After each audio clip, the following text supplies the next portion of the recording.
மாவீர தினத்துக்கு வைத்தியர் அர்ச்சுனா அவர்கள் வருவாரா என்ற ஒரு கேள்வி மக்களிடையே போய்கொண்டிருக்கின்றது. ஹலோ வணக்கம். மற்றும் ஒரு காணொளி வாயிலாக இணைஞ்சிருக்கிறோம். இன்றைய நாள் எல்லாருக்குமே தெரியும். இன்றைய நாளும் சரி, நேற்றைய நாளும் சரி, அதுக்கு முந்தைய நாளும் சரி, தொடர்ச்சியான கனமழை பொழிஞ்சு கொண்டிருக்கின்றது. சூறாவளி ஏற்படுவதற்கான சந்தர்ப்பங்கள் இலங்கைக்கு ரெட் வார்னிங் கொடுத்துருக்காங்க, சிவப்பு எச்சரிக்கை கொடுத்துருக்காங்க. ஏண்டா சூறாவளி ஏற்படுவதற்கான வாய்ப்புகள் இருக்குது. திருகோணமலை கொண்டிருக்கின்றது. மட்டக்களப்பை தாண்டி திருகோணமலையினூடாக முல்லைத்தீவு, யாழ்ப்பாணத்தை நோக்கி கொண்டிருக்கின்றது. மக்களே விழிப்பாக இருங்கள், வீட்டிலேயே இருங்கள் என்று சொல்லி அரசாங்கம் உரிய நடவடிக்கைகள் எடுத்துக்கொண்டிருக்கிறாங்க.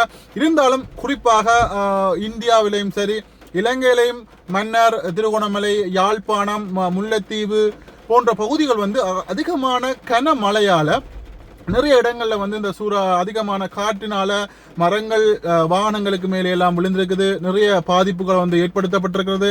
கடல் நீர்மட்டங்கள் தாழ்வான நீர்மட்டங்கள் உயர்ந்து வீதிகளுக்கு கடல் நீர் உட்புகுற நிலைமை ஏற்படுத்தப்பட்டிருக்கின்றது. மக்களுடைய குடியிருப்புகளுக்கு நீர் புகுந்து மக்களுடைய அன்றாட வாழ்க்கை பாதிக்கப்பட்டிருக்கின்றது. மக்கள் இருக்கவே இடமில்லாமல் யாழ்ப்பாணத்திலிருந்து நிறைய பேர் இடம்பெயர்கின்ற நிகழ்வு இடம்பெற்றுக் கொண்டிருக்கின்றது.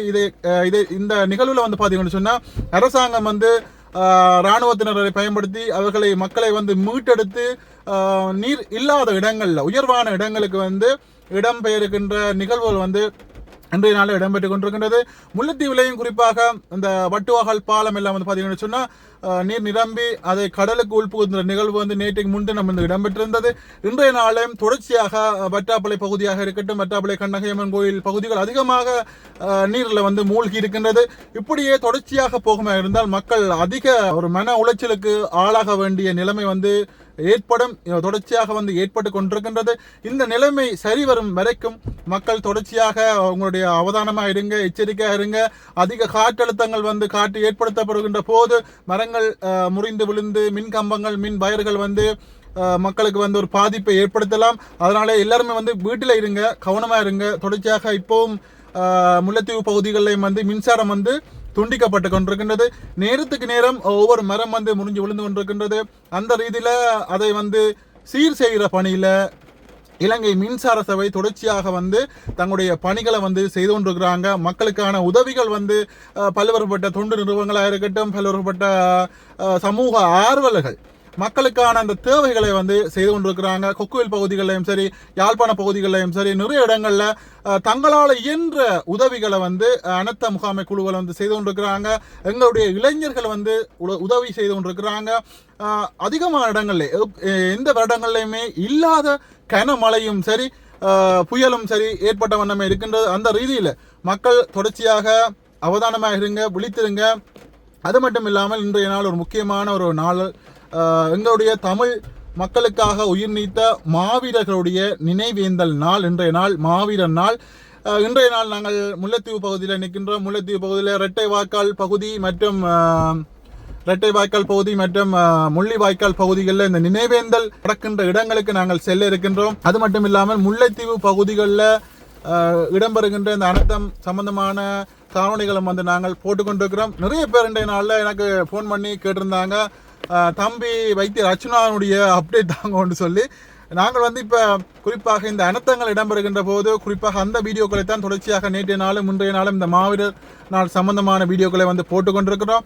அதற்கிடையிலே நிறைய பேர் ஃபோன் பண்ணி வைத்தியர் அர்ச்சுனா சம்பந்தமான விடயங்களை கேட்குறீங்க. எல்லாருக்குமே நேற்றைய நாளே நான் அந்த விஷயம் சம்பந்தமாக சொல்லியிருந்தேன். வைத்தியர் அர்ச்சுனா அவர்கள் 2021ஆம் ஆண்டு கொழும்பில் இடம்பெற்ற ஒரு விபத்தில் இவரை கார்ல ஒருவரை மோதியதாகவும் அவர் காயப்படுத்தி அந்த வழக்கு இடம்பெற்று கொண்டிருக்கின்ற காரணத்தினால நேற்றைய நாள் 26ஆம் தேதி அவருக்கான வழக்கு இருந்தது. அந்த வழக்குக்கு வைத்தியர் அர்ச்சுனா அவர்கள் போகவில்லை. அந்த போவதன் காரணமாக கொழும்பு நீதிமன்றத்தினால யாழ்ப்பாண போலீஸ் நிலையத்துக்கு இவரை கைது செய்யுமாறு சொல்லியிருந்தாங்க. அந்த ரீதியில அவர் வெளியில வரும் பட்சத்தில் அவரை கைது செய்கிற நடவடிக்கைகள் இடம்பெறும். அது மட்டும் இல்லாமல் நேற்றைய நாளும் சரி, இன்றைய நாளும் சரி வைத்தியர் அர்ச்சுனா அவர்கள் பாராளுமன்ற அமர்வில் சென்றிருக்கிறார். ஏன் பாராளுமன்ற அமர்வுக்கு செல்லணும் என்று சொல்லி நிறைய பேர் கேட்டுக்கொண்டிருக்கிறீங்க. உண்மையிலே ஒரு புதிதாக போகின்ற ஒரு எம்பி அங்கே என்னென்ன விஷயங்கள் நடக்கும், புதிதாக என்னென்ன விடயங்களை வந்து அங்கே அறிந்து கொள்ளணும் என்ற ரீதியில் 2 நாள்கள் இன்றைய நாளும் பாராளுமன்றம் சென்றிருக்கிறார். அந்த ரீதியில் இவர் மாவீர தினத்துக்கு வைத்தியர் அர்ச்சுனா அவர்கள் வருவாரா என்ற ஒரு கேள்வி வந்து மக்களிடையே வந்து போய்கொண்டிருக்கின்றது. இன்றைய நாளில் எங்களுடைய வாட்ஸ்அப் குழுமத்தில் நாங்கள் கேட்டிருந்தோம், டாக்டர் நீங்கள் வருவீங்களான்னு சொல்லி. இல்லையப்போ நான் இன்றைக்கு வர முடியாத சூழ்நிலை இருக்கின்றது, வந்தால் என்னை கைது செய்வார்கள். அது மட்டும் இல்லாமல் இன்றைய பாராளுமன்ற அமர்விலையும் வந்து கலந்து கொண்டேன். அது மட்டும் இல்லாமல் நாளைய நாளில் மன்னார் நீதிமன்றத்தில் அவருக்கு வழக்குகள் இருக்கின்றது. நாளைய நாள் மன்னார் நீதிமன்ற வழக்குகளை முடித்து கொண்டு தான் மக்களை வந்து சந்திப்பதாக வந்து சொல்லியிருக்கின்றார். தான் வரவில்லை என்று சொல்லி நீங்கள் யாரும் வந்து தவறாக நினைக்க வேண்டாம், என்னுடைய சூழ்நிலையை வந்து புரிந்து கொள்ளுங்கள் என்று சொல்லி ஒரு சில விடயங்களை கூறி மக்களுக்கு வந்து ஒரு தெளிவுபடுத்தியிருக்கின்றார்.